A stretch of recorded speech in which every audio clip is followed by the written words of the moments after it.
नमस्ते। कहानियाँ दिल की में आपका एक बार फिर से स्वागत है।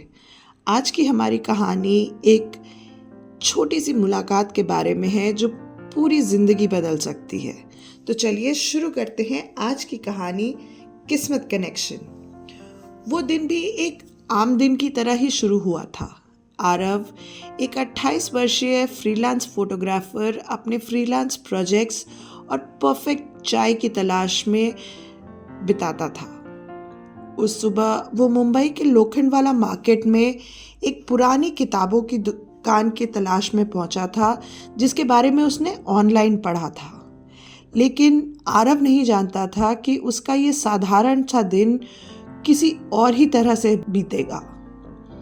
जैसे ही आरव मार्केट पहुंचा, वहां पे रास्ते में उसने दुकान की जब खोज शुरू की तो एक छोटी सी फूलों की दुकान पर उसकी नजर पड़ी। वहां गुलाब, लिली, डेजी के सुंदर रंगों ने उसका ध्यान खींचा। लेकिन उस दुकान के पास रुकने की वजह वो फूल नहीं थे। वहां पे रुकने की वजह वो थी, वो एक लड़की जो फूल वाले से अपने गुलदस्ते के दाम को लेकर बहस कर रही थी। उसके हाथ हिल रहे थे, आवाज में अजीब सा सुरीलापन था। आरव वहां पे जैसे बुद्ध बन के खड़ा सा हो गया। वो सिर्फ सुंदर नहीं थी बल्कि बहुत ही दिलचस्प सी लग रही थी। उसके घुंघराले बाल उसके सर हिलाने से उछल रहे थे, आंखों में एक अजीब सी चमक थी और उसकी मुस्कान, उफ, वो मुस्कान अंधेरे में उजाला कर देने वाली मुस्कान थी वो। कहाँ रुक गए आरव, उसने खुद से कहा। तुम यहाँ किताबों के लिए आए हो, ना कि किसी लड़की के लिए। वो आगे बढ़ने की सोच ही रहा था, लेकिन किस्मत को कुछ और ही मंजूर था। उसको वहां खड़े देखकर फूल वाले की नज़र उस पर गई और उसने आरव से पूछा, साहब, अपनी गर्लफ्रेंड के लिए फूल चाहिए? ये सुनकर लड़की ने मुड़कर उत्सुकता से उसकी ओर देखा। आरव एकदम घबरा गया। नहीं नहीं, मैं बस देख रहा हूं, उसने हड़बड़ाते हुए कहा। उसकी बात सुनकर लड़की हल्का सा हंसी और फिर अपने मोल भाव में लग गई। लेकिन आरव चाह के भी वहां से हिल नहीं पा रहा था। उसके पैर जैसे जमीन में गड़ से गए हों और उसका दिल मुंबई के ट्रैफिक में भागते हुए ऑटो रिक्शा की तरह धड़क रहा था। आखिरकार उस लड़की ने अपना गुलदस्ता उठाया, आरव की तरफ देख के मुस्कुराते हुए वहां से वो निकल गई। आरव अभी भी वहीं का वहीं खड़ा था। बस उसके मुंह से एक ही शब्द निकल पाया, उफ। आरव को लगा कि अब वह उससे कभी नहीं मिल पाएगा। लेकिन मुंबई की गलियों और रास्तों को अक्सर लोगों को मिलाने का मौका मिल जाता है।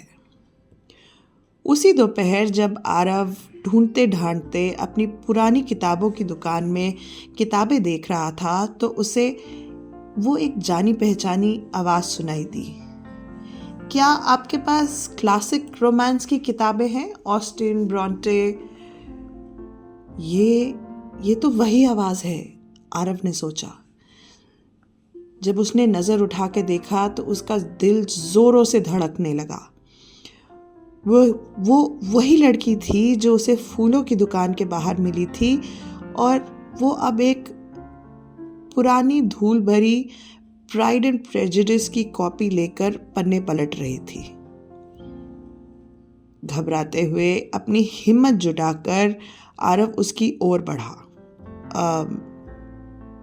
बहुत ही बढ़िया चुनाव, उसने किताब की तरफ इशारा करते हुए कहा।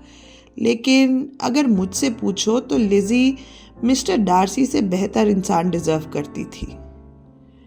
हैरान होकर उस लड़की ने उसकी तरफ देखा और मुस्कुराई। ओह अच्छा, तो आप लिजी के लिए किसे चुनते? मिस्टर विक्रम को? नहीं, आरव ने तुरंत कहा। शायद कोई ऐसा जो हर समय इतना संजीदा ना रहता हो, कोई भी और। वह हंस पड़ी। एक हल्की सी मधुर हंसी जिसने आरव को ऐसा महसूस कराया कि जैसे उसने कोई लॉटरी का टिकट जीत लिया हो। मैं नैना हूँ, उसने हाथ बढ़ाते हुए कहा। मैं आरव, आरव ने हाथ बढ़ाते हुए कहा। उसकी हथेलियां पसीने से गीली थी, लेकिन नैना ने कुछ कहा नहीं। उनकी बातचीत का सिलसिला शुरू ही हुआ था कि दुकान का मालिक, जिसका गंभीर चेहरा एकदम हमेशा नाराजगी वाला लगता था, उनके पास आया और बोला, अगर आप दोनों की फ्लर्टिंग हो चुकी हो तो क्या मैं लंच के लिए दुकान बंद कर सकता हूँ? यह सुनकर दोनों एकदम शर्म से लाल हो गए। हम फ्लर्ट नहीं कर रहे थे, आरव ने शुरू किया, लेकिन नैना ने उसका हाथ पकड़कर उसे बाहर खींचा और दोनों हंसने लगे। तो फ्लर्टिंग? हाँ, नैना ने उससे पूछा। बिल्कुल भी नहीं। अगर अनजाने में बोलते बोलते आरव रुक गया और मुस्कुराने लगा। तभी अचानक एक हवा के झोंके ने नैना के स्टोल को उसके कंधे से उड़ा दिया और वो हवा में एक पतंग की तरह उड़ता हुआ सब्जी वाले की दुकान पर जा गिरा। ओहो, नैना चिल्लाई और उसकी तरफ दौड़ने लगी। आरव उसके पीछे गया, लेकिन इस प्रक्रिया में वो एक कुत्ते के बचाने में फिसलकर सीधे टमाटर की टोकरी पर जा गिरा। ये देखकर सब्जी वाला चिल्लाने लगा, जबकि आरव उस पे से उठने की कोशिश कर रहा था। जब तक आरव वापस अपने पैरों पे खड़ा हुआ, उसकी जीन्स टमाटरों के रस से भरी हुई थी। मुझे माफ़ करना भैया, उसने घबराते हुए कहा। नैना ने अपना दुपट्टा उठाया और हंसी को रोकने की कोशिश करते हुए आरव की तरफ आई। तुम चलता फिरता डिजास्टर हो ना? उसने एक टिश्यू पकड़ाते हुए आरव से कहा। मैं डिजास्टर तो नहीं, पर एडवेंचरर कह सकता हूँ अपने आप को, आरव ने मुस्कुराते हुए जवाब दिया। नैना को आरव की स्थिति पे थोड़ी दया आ रही थी, तो बिना जाने कि आरव को चाय कितनी पसंद है, उसने आरव को पास वाले चाय स्टॉल पे चाय पीने का आमंत्रण दिया।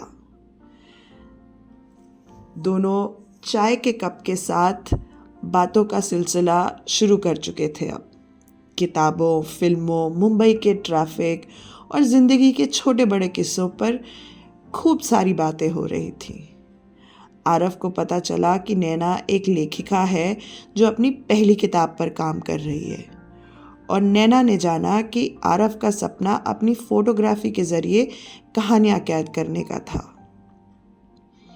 तभी पास खड़े एक बांसुरी बेचने वाले ने एक मधुर सी धुन बजानी शुरू कर दी।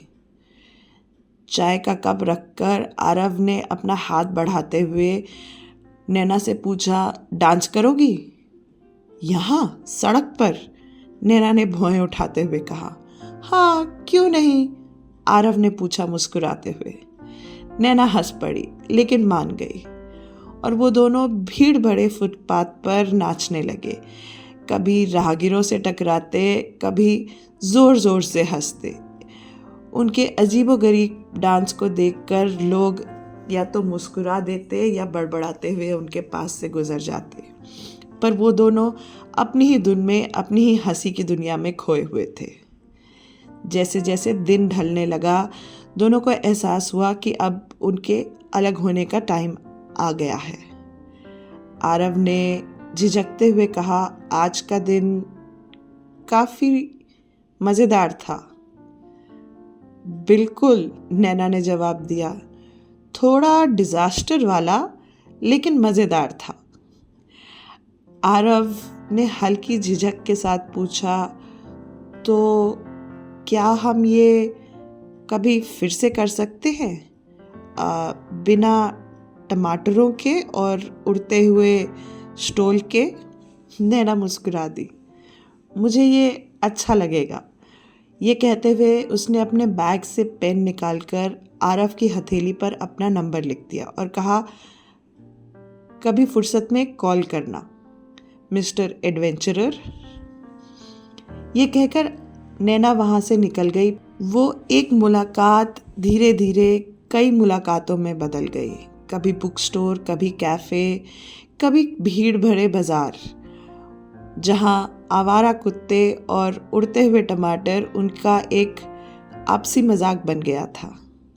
कई सालों बाद अपने परिवार और दोस्तों के बीच फेरे लेते हुए नैना ने मजाक में कहा, मैं वादा करती हूँ कि मैं हमेशा ध्यान रखूँगी कि तुम ठीक से रास्ते पे चलो और अपना स्टॉल भी संभाल के रखूँगी।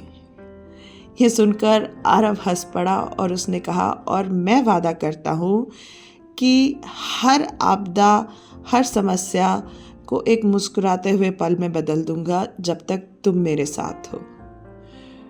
उनकी ये बातें सुनकर, उनके चेहरे देखकर आसपास खड़े उनके परिवार और दोस्तों को उनका प्यार साफ दिखाई दे रहा था और वे जानते थे कि ये दोनों जिंदगी भर ऐसे ही हंसते मुस्कुराते रहेंगे एक साथ। आशा है आपको हमारी आज की कहानी पसंद आई होगी और आपने कभी कुछ ऐसा खुद एक्सपीरियंस किया है या ऐसी कोई कहानी सुनी है तो हमारे साथ कमेंट्स में ज़रूर शेयर कीजिएगा और चैनल को लाइक, शेयर, सब्सक्राइब भी कीजिएगा।